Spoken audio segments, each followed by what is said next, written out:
To date, the largest effects of the financial turmoil appear to have been on the housing market, which, as you know, has deteriorated significantly over the past 2 years or so. The virtual shutdown of the subprime mortgage market and a widening of spreads on jumbo mortgage loans have further reduced the demand for housing, while foreclosures are adding to the already elevated inventory of unsold homes.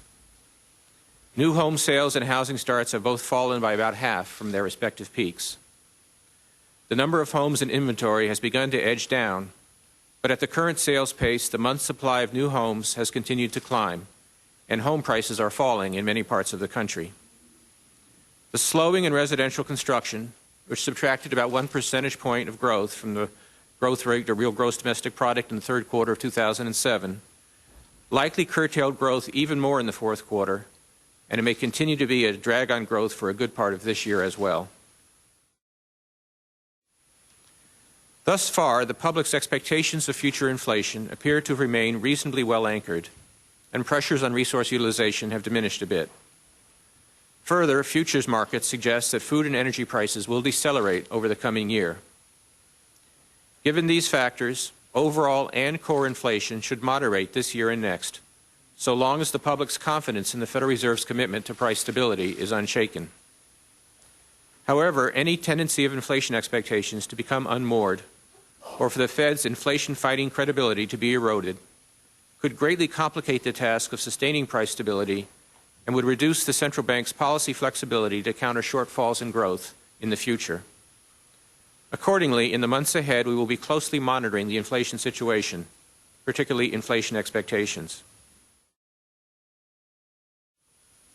I agree that fiscal action could be helpful in principle, as fiscal and monetary stimulus together may provide broader support for the economy than monetary policy actions alone.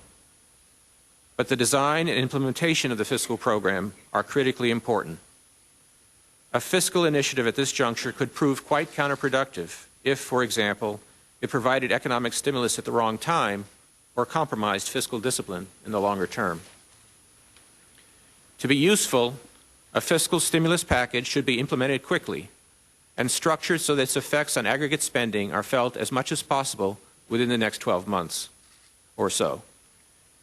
Stimulus that comes too late will not help support economic activity in the near term, and it could be actively destabilizing if it comes at a time when growth is already improving. Thus, fiscal measures that involve long lead times or result in additional economic activity only over a protracted period, whatever their intrinsic merits might be, will not provide stimulus when it is most needed.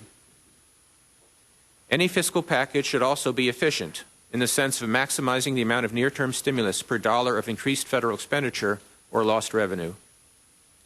Finally, any program should be explicitly temporary, both to avoid unwanted stimulus beyond the near-term horizon and, importantly, to preclude an increase in the federal government's structural budget deficit. As I have discussed on other occasions, the nation faces daunting long-run budget challenges associated with an aging population, rising health care costs, and other factors.